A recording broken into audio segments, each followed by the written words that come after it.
Halo Sobat Dunia Seribu Besar, semoga Sobat selalu diberi kesehatan, panjang umur, dan rizki yang melimpah, amin. Sebelum masuk ke alur ceritanya, jangan lupa dukung channel ini ya dengan klik subscribe, like, komen, dan share, terima kasih. Mari kita lanjutkan perjalanan. Li Qiye. Li Qiye memasuki desa emas mencari salah satu dari 3 jiwa. Dia memindai wilayah tersebut sebelum memilih tujuan. Terlepas dari ukurannya, pembudidaya dan penduduk asli mengisinya karena kecintaan mereka pada emas. Waktu mengalir secara berbeda di sini sehingga era telah berlalu. Penduduk asli memiliki waktu untuk mengisi dan berkembang. Dia mengunjungi sebuah kota dengan batas segi 8 di sudut terpencil, bukan milik wilayah siapapun termasuk 6 pohon besar. Kebebasannya menjadikannya tempat yang populer untuk berdagang. Itu tampak seperti kota makmur di dunia luar dengan pedagang dan kios-kios mereka di kedua sisi jalan. 30 pon emas untuk senjata raja. Seorang ahli beriklan dengan keras. Pembudidaya yang lebih kuat dapat menggali emas dari jauh di bawah tanah, keuntungan yang tidak tersedia bagi penduduk asli. Ini tidak akan pernah terdengar di dunia nyata karena emas hanya memiliki nilai di dunia fana.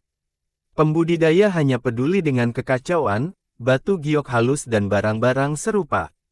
Gulungan seorang kaisar seharga 30.000 pound. Seorang tembakan besar dari garis keturunan kekaisaran dengan rela mengiklankan pusakanya. Membeli emas, kesepakatan yang lebih baik untuk jumlah besar. Mintalah apa saja termasuk pertemuan dengan seorang kaisar dengan pohon emas. Seorang penduduk asli mendirikan kios di depan rumahnya. Tentu saja, kota ini memiliki pelindung dan penegak untuk menjaga perintah. Jika tidak, perampokan dan pencurian tidak akan dapat dihindari. Kota ini dimulai oleh 3 raja yang berasal dari garis keturunan kekaisaran. Kekuatan dan latar belakang mereka memastikan keamanan. Mimpi yang menarik, sesuatu yang vulgar seperti emas menjulang di atas segalanya termasuk kultivasi. Tengkorak itu tersenyum. Ini hampir menjadi kenyataan, kata Li Qiye. Mata air harta karun saya adalah alasan untuk ini. Mereka hanya mengambil alih rumah saya. Tengkorak itu mendengus. Impian di Gold Village dan Paramount tumbuh karena kekuatan konstan yang berasal dari mata air. Mereka semakin dekat dengan kenyataan seiring waktu. Mereka hanya duduk di sana, tidak apa-apa membiarkan orang bermimpi sedikit. Li Qiye tersenyum. Tidak seperti aku menghentikannya. Tengkorak itu mengeluh tetapi tidak bisa berbuat apa-apa. Dia tidak hanya harus memulai dari awal dengan kultivasi, ada banyak belenggu dan tabu. Mereka menemukan sebuah rumah bobrok yang dihiasi dengan rumput liar dan jaring laba-laba, tampaknya ditinggalkan. Mata air kekayaan dan desa emas ini, bahkan tidak bisa memiliki mimpi yang indah. Tengkorak itu mengerutkan kening, berderit. Debu dan jaring laba-laba jatuh saat Li Qiye membuka pintu. Aroma asam dan berjamur menyambut mereka, setidak mungkin. Tempat tidur usang terlihat dengan seseorang di atasnya. Dia tidak bergerak 1 inci pun dan bisa disalahartikan sebagai mayat. Selimut yang menutupinya hampir menjadi hitam dan belum dicuci siapa tahu berapa lama. Di sebelah tempat tidur ada mangkuk dan sisa makanan berjamur. Siapa itu? Pria itu berkata lemah. Cahaya melalui jendela mengungkapkannya, seorang pria parubaya yang identik dengan yang dilindungi oleh kemegahan kiri dan kanan. Li Qiye mendekat sambil tersenyum. Pria itu membuka matanya dan ruangan itu menyala. Pupil matanya menyerupai permata, sangat kontras dengan penampilannya yang kotor. Aku sudah melihatmu. Pria itu balas tersenyum. Ya, hanya saja tidak dalam kenyataan. Kata Li Qiye, saya haus dan lapar. Dia tampak malas. Sepertinya tidak ingin berbicara tanpa ditawari makanan atau minuman. Sudah berapa lama sejak makan terakhirmu? Tengkorak itu tidak mencintainya. Tidak ingat, katanya. Li Qiye tidak keberatan dan memberinya makanan panas bersama dengan secangkir teh. Tidak repot-repot meninggalkan tempat tidurnya, dia meletakkan mangkuk mie di dadanya dan mulai makan. Mungkin dia ingin memiliki seseorang untuk memberinya makan. Luar biasa, masih hidup. Tengkorak itu berkomentar, aku ingin mati kelaparan tetapi tidak bisa dalam mimpi ini.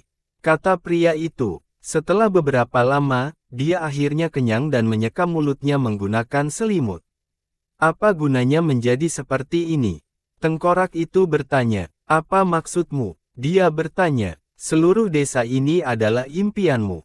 Li Qiye melihat keluar jendela dan berkata, aku tahu. Dia menjawab, jelas menganggap berbicara sebagai tugas. Tidak ingin menjadi tuan emas. Li Qiye bertanya, saya memikirkannya. Splendor memberitahuku jika akarku cukup dalam, aku bisa melampaui segalanya dan menjadi penguasa emas terbesar. Katanya, bah, tengkorak itu berkata, ini karena mata air yang saya gali dengan santai, dasar fantasi Anda. Ya, tapi bahkan berfantasi pun melelahkan, jadi aku berhenti. Katanya, terlalu lelah bahkan untuk bermimpi, tingkat kemalasan yang ekstrim. Jadi kamu memulai mimpi itu tetapi menyerahkannya untuk diselesaikan oleh orang lain. Li Qiye tidak bisa menahan tawa. Semua orang ingin bermimpi, jadi biarkan mereka melakukannya. Pria itu tidak menemukan yang salah dengan ini. Itu mentalitasmu sekarang. Li Qiye bertanya, Sai, kenyataan terlalu melelahkan. Aku lebih suka menjadi ikan asin, bahkan tidak perlu berbalik. Dia menggelengkan kepalanya. Tidak ingin menjadi masa lalumu. Li Qiye bertanya, tidak, hanya seumur hidup kelelahan, bekerja keras untuk zaman dan pada akhirnya, untuk apa? Dia menolak, bagaimana jika kamu bisa mendapatkan surat wasiat primordial? Li Qiye tersenyum, tidak, bukan urusanku. Katanya, kamu bisa melawan surga tinggi dan menjadi penguasa segala zaman. Kata Li Qiye, kamu sudah melakukan pekerjaan dengan baik. Aku tidak perlu. Dia menatap Li Qiye. Tidak bisa membantah itu. Li Qiye berhenti sejenak sebelum tersenyum. Ya, mengapa repot-repot ketika orang lain melakukan kerja keras untukku? Jika mereka melakukannya dengan baik, saya akan bertepuk tangan. Jika mereka mengacaukan, itu karena mereka tidak berguna. Dia berkata dengan percaya diri, tidak apa-apa bagiku untuk tidak berguna tetapi kamu tidak bisa. Yang lain bahkan tidak memiliki kesempatan untuk bermimpi, tetapi Anda harus memikul langit. Orang yang tidak berguna ini sangat masuk akal. Tengkorak itu setuju. Kamu bisa berbaring juga, lakukan saja dan orang lain akan menyelesaikan pekerjaan. Dia memberi tahu tengkorak itu. Apakah kamu tidak ingin mengejar sesuatu yang berarti? Masa lalu Anda agak ambisius. Kata Li Qiye, masa lalu, bukan masa kini. Selain itu, saya hanya bermimpi sekarang. Dia berkata, mengapa saya perlu bekerja keras dalam mimpi? Itu akan berakhir pada akhirnya dan semua upaya akan menghilang seperti asap begitu saya bangun. Tapi jika kamu bisa tinggal di sini selamanya. Li Qiye tersenyum. Kalau begitu itu sempurna, aku bisa terus berbaring di sini. Dia menunjukkan sedikit kegembiraan. Itu tidak akan menjadi mimpimu. Kata tengkorak itu, tidak masalah selama aku bisa tinggal di sini. Dia berkata dengan malas, bagaimana jika mimpi itu menjadi kenyataan? Li Qiye bertanya, tidak, saya tidak akan lebih suka itu. Katanya, apa kenyataan bagi saya? Entah splendor monark atau gezer tua. Aku adalah splendor monark sebelumnya dan tidak menyukainya, dan ada pun gezer tua. Dia menatap Li Qiye dan berkata, mari kita kesampingkan bagian lama, lihat saja kamu, aku tidak ingin hidup sepertimu. Apakah tragis hidup sepertiku? Li Qiye terkekeh. Cukup banyak. Kamu bekerja sampai mati dan untuk apa? Dia bertanya. Diri, kata Li Qiye. Tidak perlu itu, karena aku sendiri sekarang. Anda membuatnya terdengar seolah-olah seseorang hanya dapat menyadari diri mereka sendiri melalui kesuksesan dan pencapaian. Katanya, tidak demikian, semua orang dapat menyadari diri mereka melalui pengejaran yang jujur. Li Qiye menggelengkan kepalanya. Tepat, dan yang saya inginkan adalah menjadi ikan ain yang tidak perlu melakukan apa-apa. Menjadi tidak berguna adalah diri bagiku. Katanya, kurasa. Li Qiye berkata dengan sentimental. Kamu tidak pernah goyah sebelumnya. Dia bertanya. Goyah? Li Qiye tersenyum. Jika kamu harus menjadi orang lain alih-alih mengorbankan segalanya demi bergerak maju. Katanya, aku mulai ragu setelah mendengarkanmu. Li Qiye tersenyum, tapi saya tidak pernah goyah, saya adalah diri saya, diri sejati. Belum tentu, dia berkata, saya memiliki begitu banyak diri, masing-masing berbeda tetapi saya paling menyukai diri saya saat ini. Hanya dengan berbaring datar, saya menang dan mengalahkan semua orang termasuk surga tinggi. Sayangnya, bukan dia, kata tengkorak itu. Itu benar, kamu tidak menang. Ini hanya mimpimu. Li Qiye mengangguk. Tidak masalah, saya sudah selesai dengan kerja keras. Biarkan orang lain pergi dan mati. Dia berkata dengan malas. Mimpi akan berakhir, kata Li Qiye. Mengapa? Saya telah mencapai kesepakatan dengan keduanya.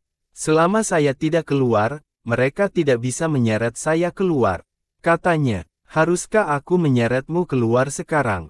Li Qiye bertanya, hanya jika kamu benar-benar tidak manusiawi. Apa salahnya meninggalkanku di sini?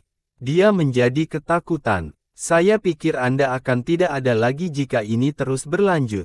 Kata Li Qiye, tidak apa-apa, satu sampah lebih sedikit di dunia ini. Dia menjawab, sayangnya, ini hanya mimpi, dan akhirnya tidak bisa dihindari. Kata Li Qiye, dia menatap langit-langit dalam diam sebelum bertanya, apakah kamu tidak lelah? Iya, Li Qiye mengangguk. Aku juga lelah di kehidupanku sebelumnya, hanya saja tidak selevelmu. Dia berkata dengan lembut, tapi saya harus terus berjalan. Kata Li Qiye, 9 dunia menolakmu karena menjadi pembunuh massal, bukan penyelamat. Mereka tidak menunjukkan rasa terima kasih terlepas dari penderitaan Anda. Katanya, itu baik-baik saja dengan saya karena apa yang saya lakukan adalah untuk diri saya sendiri. Menyelamatkan dunia hanyalah produk sampingan. Kata Li Qiye, itu benar. Dia bergumam, saya tidak memikirkannya seperti itu. Apa yang kamu pikirkan sebelumnya? Li Qiye bertanya, semuanya termasuk membiarkan orang lain mati jika itu nasib mereka. Mengapa saya harus menderita demi mereka? Katanya, takdir, kata yang bisa memberikan alasan sempurna untuk segalanya.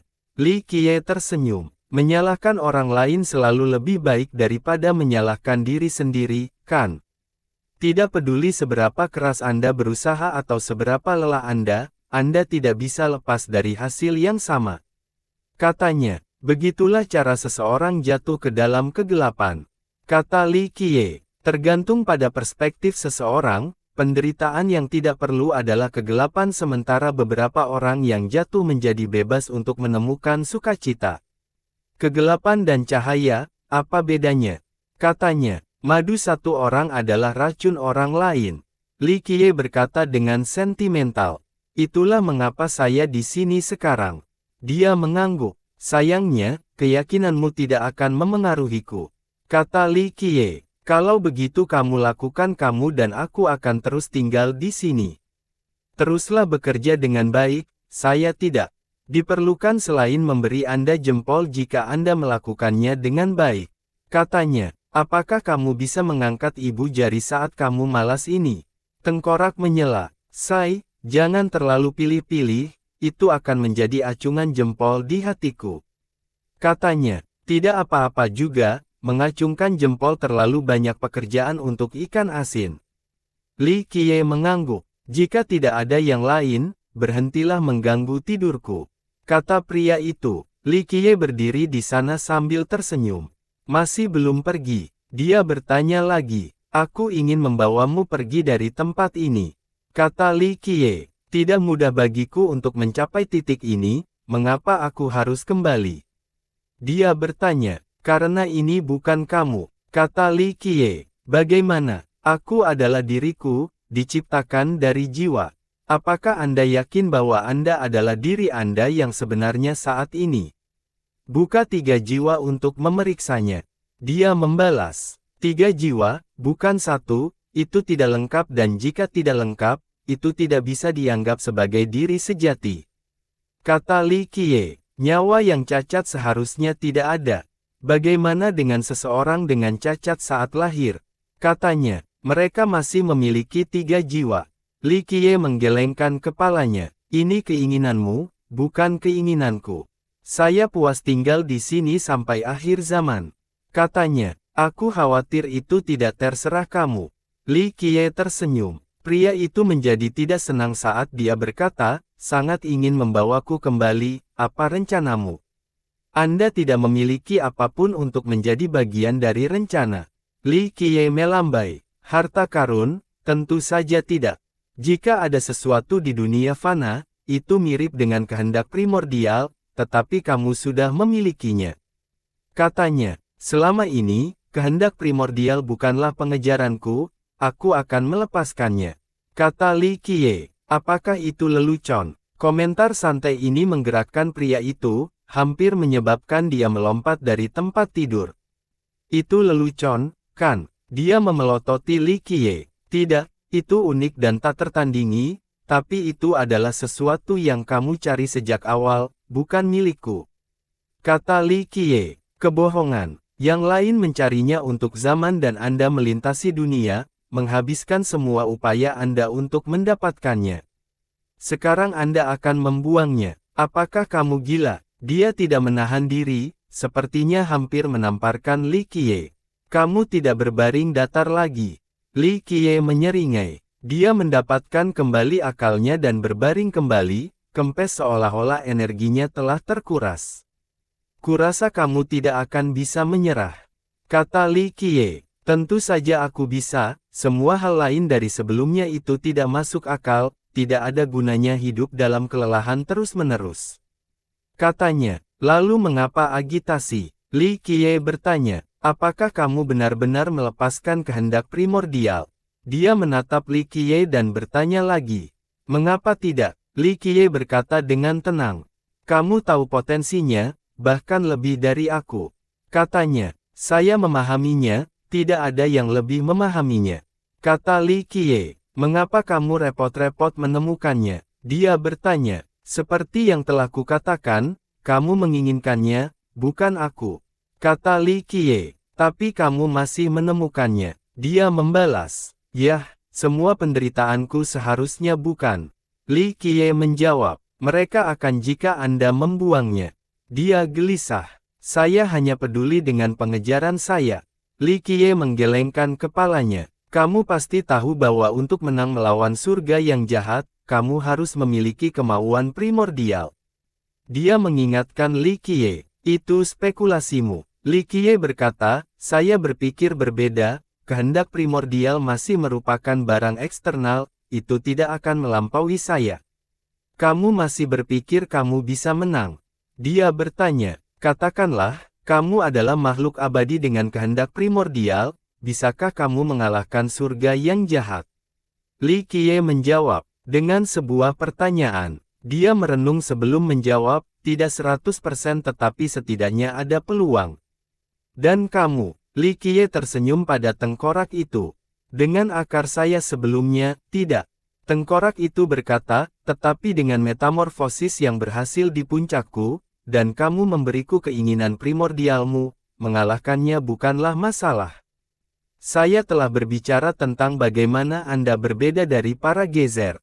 Kamu memiliki karma yang berbeda dibandingkan dengan mereka sehingga kamu bisa menangani surga jahat dengan kehendak primordial. Kata pria itu, saya juga naif seperti itu, berpikir bahwa puncak dan primordial saya sudah cukup. Saya tidak lagi percaya ini. Kata Li Qiye, mengapa? Dia bertanya, tidak ada yang berubah ketika aku mengalahkan surga jahat, semuanya kembali ke primordial. Kata Li Qiye, bukankah itu bagus? Menggunakan metodenya sendiri untuk menyerangnya. Katanya, diri sejati harus semua saya, dan yang saya cari bukanlah kekalahan surga yang jahat. Kata Li Qiye, aku tahu, jawaban. Katanya, itu dimulai dengan saya dan harus berakhir dengan saya, bukan kehendak primordial. Kata Li Qiye, kamu ingin melampaui surga jahat. Tengkora menyela, lebih tepatnya, melampaui diriku sendiri. Kata Li Qiye, Sulit jika bukan tidak mungkin tapi neraka, kamu punya kesempatan. Tengkorak itu bergetar sebelum menatap Li Qiye. Sungguh, begitu banyak usaha untuk mendapatkannya hanya untuk membuangnya seperti sampah. Pria itu tampak sedih, tapi apapun, itu bukan milikku, lakukan sesuka hatimu. Anda tahu, beberapa hal tidak bisa diubah. Misalnya, seekor anjing tidak pernah bisa berhenti makan kotoran. Kata Li Qiye, katakan apa yang kamu mau, aku tidak peduli lagi. Dia mengangkat bahu, jika kamu harus memaksa jiwaku untuk kembali, maka lakukanlah. Ini salah satu pilihan, tapi aku cukup sabar untuk menunggu kepulangan sukarelamu. Kata Li Qiye, tunggu lebih lama lagi. Dia berkata dengan muram sebelum menyadari sesuatu. Dia mengangkat selimut dan berkata, tunggu, ada yang tidak beres di sini, sangat salah. Ada apa? Li Qiye tersenyum. Bukan gayamu. Dia menjawab. Bagaimana? Li Qiye bertanya. Tidak ada kebangkitan awal tanpa manfaat. Anda tidak akan melakukan sesuatu secara gratis. Dia berkata dengan kata, ketidakpercayaan, tertulis di wajahnya. Manfaat apa yang saya dapatkan dari Anda? Li Qiye tersenyum. Yah, tidak ada. Kamu memiliki semua yang kamu butuhkan dan apa yang aku miliki, kamu bisa mendapatkannya dengan mudah juga. Katanya, lihat, tidak ada yang terjadi di sini di luar ketulusanku. Setidaknya, aku akan cukup baik untuk berada di pemakamanmu di masa depan. Kata Li Qiye, mencurigakan ketika kata-kata ini keluar dari mulutmu. Orang lain mungkin tidak menyadarinya, tetapi saya mengenal Anda dengan sangat baik. Katanya, saya tidak bisa mengusir kecurigaan bahkan ketika saya mencoba menjadi pria yang baik tanpa motif tersembunyi. Li Qiye tersenyum kecut. Saya tidak berpikir Anda pria yang baik sama sekali. Tengkorak itu melompat masuk. Ya, ini jebakan. Pria itu menambahkan. Seperti yang dikatakan orang, bakti adalah bagian dari kehidupan, itulah yang saya lakukan di sini. Kata Li Qiye, hahaha. Hantu lebih nyata daripada kata-kata yang keluar dari mulutmu. Dia tertawa, menyakitkan. Li Qiye menghela nafas dan menurunkan tangannya dengan sedih. Ungkapkan saja tujuanmu. Dia bersikeras. Hanya menyatukan ketiga jiwa Anda sehingga Anda tidak perlu menghabiskan lebih banyak waktu dalam mimpi ini. Tidak ada yang lain, kata Li Qiye. Tidak, bukan itu, ada yang lain. Katanya, tidak sekarang, kecuali kamu ingin pergi ke Heaven Realm. Li Qiye membelai dagunya. Mengapa? Dia memiliki firasat buruk tentang ini. Jangan terlalu tegang. Li Qiye berkata, kamu sudah menyerah pada segalanya termasuk kehidupan, jangan bilang kamu takut melakukan perjalanan ke Heaven Realm. Jika saya pergi atas kemauan saya sendiri, maka itu bukan masalah besar karena yang terburuk hanyalah kematian. Dia mengucapkan dengan dingin, tapi jika itu rencanamu, itu cerita yang berbeda. Baiklah, jangan pergi, aku hanya berbicara dengan santai. Lakukan apapun yang kamu inginkan, aku tidak punya masalah dengan itu. Kata Li Qiye, dan tidak ada gunanya jika saya setuju, saya hanya salah satu dari 3. 2 jiwa lainnya mungkin tidak mematuhinya. Katanya. Aku bisa dengan paksa membawa semua orang ke Heaven Realm, aku tidak membutuhkan izin siapapun jika aku mau. Kata Li Qiye, itu benar, dia setuju. Itu sebabnya jika aku memiliki kebencian, aku akan menghancurkan segalanya kembali di Longevity Hall, tidak memberimu kesempatan untuk dibawa ke sini oleh 2 idiot itu. Kata Li Qiye, dia tidak memiliki tanggapan. Meskipun benar bahwa kamu berbeda darinya, kamu masih memikul semua yang dia tinggalkan. Li Qiye melanjutkan, ya, sialan, apakah ini takdir? Dia menghela nafas. Bukan karena kamu masih memiliki kendali atas siapa kamu menjadi, baik orang yang tidak berguna, splendor monark yang menikmati kekayaan dunia, atau gezer tua yang abadi. Kata Li Qiye, di mana rumput umur panjang? Dia bertanya, kamu ingin kembali ke 9 dunia, atau lebih tepatnya 8 kebisunyian? Li Qiye tersenyum. Dia merenung, kamu ingin aku menjadi siapa? Aku belum memikirkannya karena ini masalahmu. Kata Li Qiye. Lalu mengapa fokus untuk mengumpulkan jiwaku? Dia berkata dengan marah. Hanya untuk melihat apakah Anda mau. Saya telah melakukan dan mengatakan apa yang harus saya lakukan. Seperti kata pepatah, orang sakit tidak memiliki anak berbakti di samping tempat tidur mereka, dan kesabaran saya terbatas. Kata Li Qiye, kesabaran adalah kebajikan terkuatmu. Katanya, yah, waktu tidak menunggu siapapun. Aku mungkin bertahan cukup lama tetapi tidak kamu. Kata Li Qiye, oke, kalau begitu kami akan mengikuti rencanamu. Jika Anda ingin jiwa-jiwa kembali, biarlah. Dia merenungkan dengan hati-hati sebelum menyerah. Apakah itu sangat sulit? Li Qiye tersenyum. Tapi pergi ke Heaven Realm tidak mungkin, sama sekali tidak. Dia berkata dengan dingin, kamu bisa pergi kemanapun kamu mau, tinggal di sini baik-baik saja, atau 8 penghiburan dan alam surga. Kata Li Qiye, saya punya pilihan. Dia bertanya, tentu saja, kamu akan membuat semua keputusan tentang dirimu sendiri, bukan aku. Kata Li Qiye, haha, sulit untuk mengatakannya, aku mudah dibujuk. Dia menggelengkan kepalanya, itu lelucon paling lucu yang pernah saya dengar. Li Qiye tidak bisa menahan tawa. Ini tidak lucu sama sekali. Dia berkata dengan dingin, kurasa aku bisa dibujuk untuk pergi ke surga.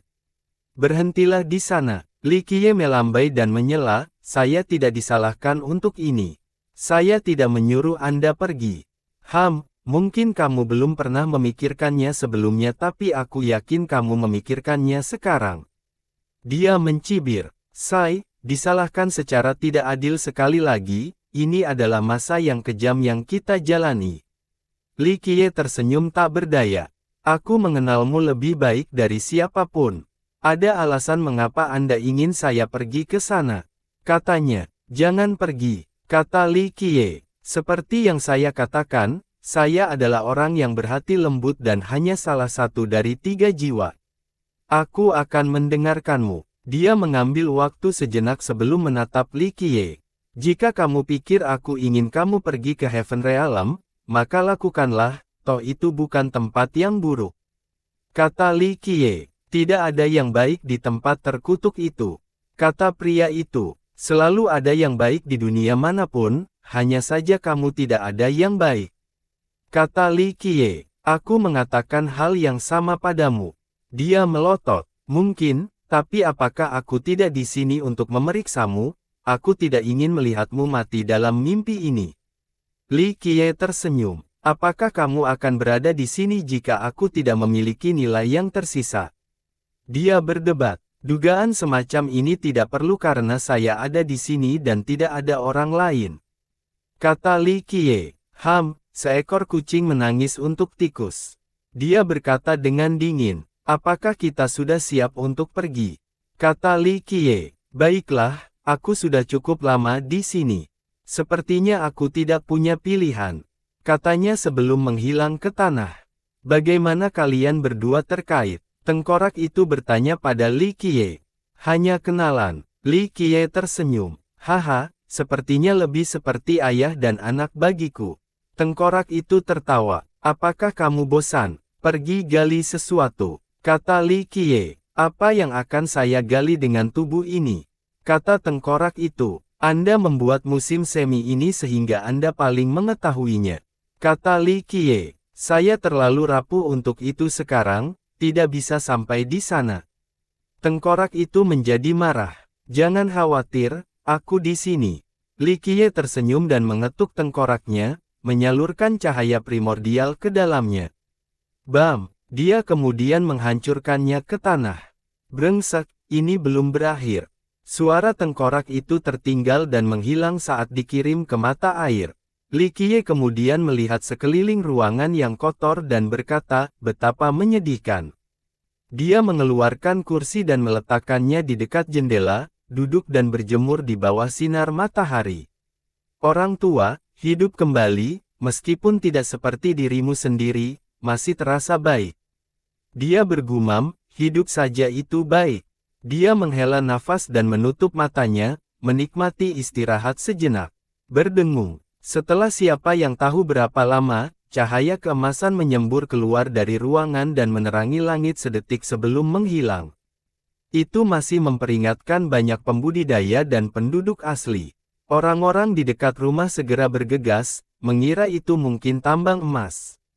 Membelinya mungkin cukup untuk menyulap pohon emas, menghasilkan banyak kemungkinan.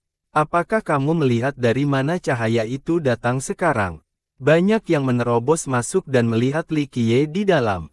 Dia tidak bergerak 1 inci pun, sepertinya tidak mendengarnya. Tidak ada emas di sini. Beberapa pembudidaya mengaktifkan niat ilahi dan tatapan surgawi mereka untuk memindai ruangan. Itu tidak benar, cahayanya pasti datang dari sini. Mungkin ada ranjau tersembunyi. Seseorang tidak menyerah. Emas tak tertahankan bagi para pembudidaya dan penduduk asli. Beberapa rela mempertaruhkan nyawa mereka. Bocah nakal, kami sedang berbicara denganmu. Apakah cahaya itu datang dari sini? Yang lain berteriak pada Li Qiye dan mendapatkan tanggapan yang sama, atau kekurangannya. Bocah ini, pria itu cemberut. Hancurkan rumah ini dan gali dalam-dalam, tambang mungkin ada di sini. Seorang ahli menyarankan, pergi jika kamu ingin hidup, jangan lakukan sesuatu yang begitu bodoh. Li Qiye membuka matanya dan berbicara tanpa melihatnya. Betapa beraninya, kamu pasti lelah hidup. Teriak ahli itu. Namun, beberapa mempertahankan ketenangan mereka. Salah satu dari mereka bertanya, apakah kamu melihat cahaya keemasan sebelumnya? Iya, dia tersenyum. Apakah itu dari tanah? Pembudidaya bertanya dengan tenang. Itu benar, katanya. Semua orang menjadi bersemangat setelah mendengar ini. Pasti ada ranjau, kata kultivator. Kalau begitu mari kita gali seluruh tempat ini. Beberapa menjadi tidak sabar. Tidak, tambang akan ditemukan sejak lama oleh 3 raja atau pembudidaya lainnya. Satu orang tidak setuju. Benar, kota itu telah disapu berkali-kali sebelumnya. Banyak yang setuju. Ini bukan milikku, ini adalah sumber desa emas. Kata Li Qiye. Benarkah? Kerumunan mendengarkan dengan penuh perhatian. Tidak mungkin, akan ada pohon emas dan penguasa tertinggi di sini. Kata seseorang. Dia berbicara omong kosong, jangan percaya padanya. Mayoritas meremehkan kultivasi Li Qiye. Tidak apa-apa, Li Qiye tersenyum. Sumbernya benar-benar di bawah sana. Suara yang menyenangkan mencuri perhatian semua orang. Seorang gadis keluar dari grup, memiliki aura penguasa. Gagasan tentang itu, kesepian di puncak, muncul di benak. Dia muda dan cantik seperti bunga yang mekar. Dia terlahir dengan suasana bangsawan.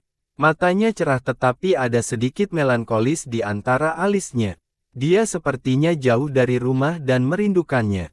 Raja Dugu. Banyak yang menundukkan kepala karena dia adalah salah satu dari 3 raja kota bernama Oktagon ini. Dia berasal dari klan Dugu yang bergengsi di dunia nyata, kekuatan yang tidak kalah dengan Trinity atau Sekte Skyriser 72. Rumor mengatakan bahwa dia adalah keturunan darah Dugu Yuan, patriark klan. Namaku Dugu King, bolehkah aku menanyakan namamu? Dia membungkuk. Bisa melihat sesuatu yang istimewa tentang Li Qiye. Tentu saja, dia tidak bisa menunjukkannya ke sesuatu yang spesifik. Bersambung.